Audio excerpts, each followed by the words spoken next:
ఓం శ్రీ గణేశాయ నమః. శ్రీ గణేశ పురాణం 62వ అధ్యాయము. దుర్యోపాఖ్యానం. ఆ తరువాత పై కథనాన్ని బ్రహ్మ ముఖ కమలం నుంచి మకరందంలా గ్రోలి ఆస్వాదిస్తున్న కృతవీర్యుని తండ్రినితో ఇలా అన్నాడు. ఓ చతురానన, కృష్ణపక్ష చతుర్థి నాడు చంద్రోదయ సమయంలో గజాననుని ఆరాధించి ప్రసాదమును భుజించుట వలన అనంత ఫలము కలుగుతుందని, అది సకలార్థప్రదమని చెప్పావు. అయితే ఆనాడు గజాననునికి ప్రీతిపాత్రమైన దుర్వాంకుర సమర్పణ వల్ల ఎలాంటి ఫలితం కలుగుతుందో అది కూడా దయతో వివరించు. గణనాథునికి దుర్వాంకురము ఎందువల్ల అత్యంత ప్రీతిపాత్రమైనది, ఆ వివరం కరుణతో తెలియచేయి. జిజ్ఞాసువైన అతడి మాటలకు బ్రహ్మ ఎంతో సంతసించి ఇలా మధురంగా జవాబిచ్చాడు. ఓ రాజా, దుర్వాంకురం గణేశునికి ఏల ప్రియమో అలా సమర్పిస్తే కలిగే ఫలం ఏమిటో చెబుతాను విను. పూర్వం దక్షిణ దేశంలో అవంతి అను పేరుగల నగరం ఉండేది.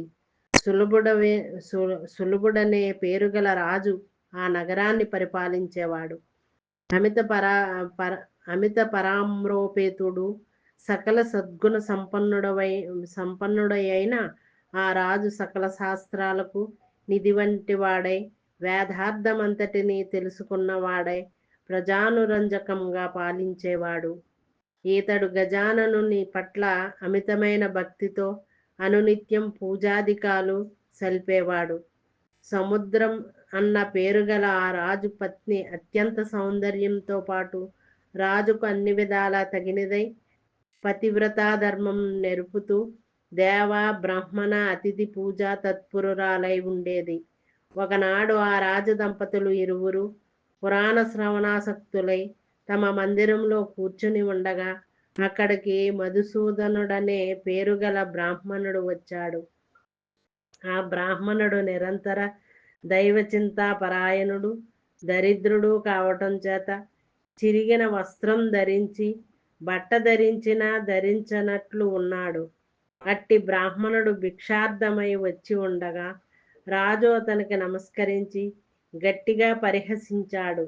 దానికి ఆ బ్రాహ్మణుడు కోపంతో మండిపడి, ఓ రాజా, మదాంధుడువై అద్దినై వచ్చిన నన్ను చూసి పరిహసించావు కనుక ఎల్లప్పుడూ నాగలి చాలుకు కట్టబడ్డ వృషభానిపై భూమి దున్నుతూ దుఃఖిస్తుందువుగాక అంటూ శపించాడు.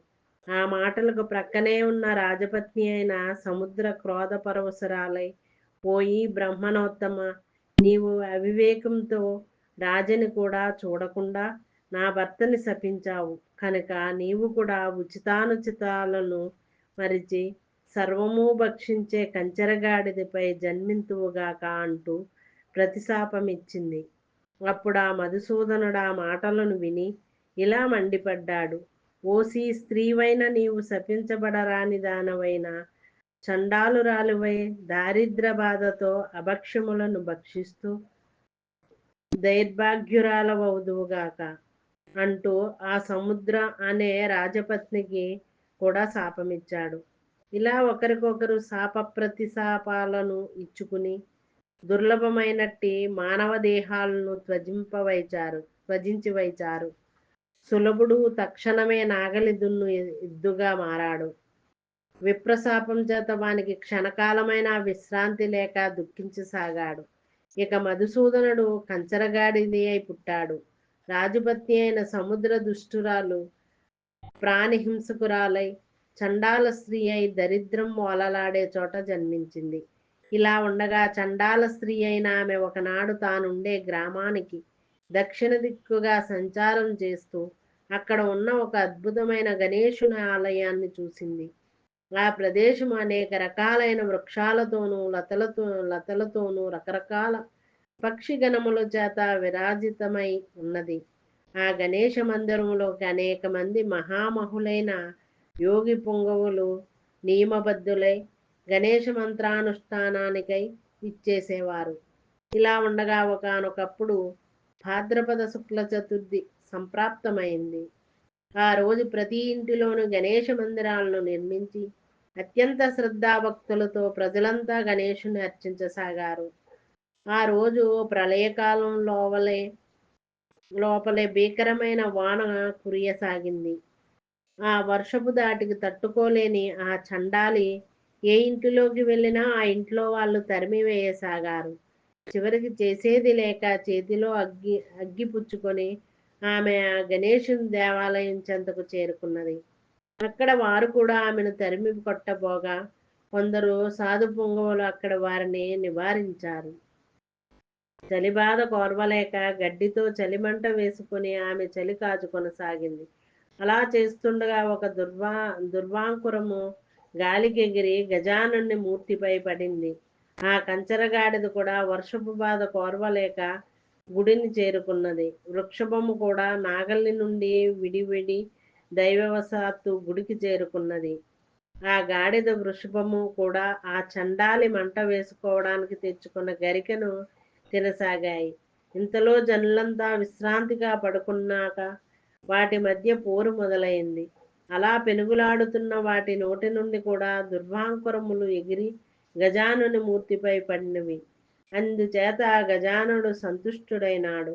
అప్పుడు ఆ చండాలి దేవతా సన్నిధికి పోట్లాడుతున్న ఆ రెండు జంతువులను తానొక దండాన్ని చేతబూని చావమోదింది. అక్కడ ఉన్న ప్రసాదాన్ని తాను పూర్తిగా తినేసింది.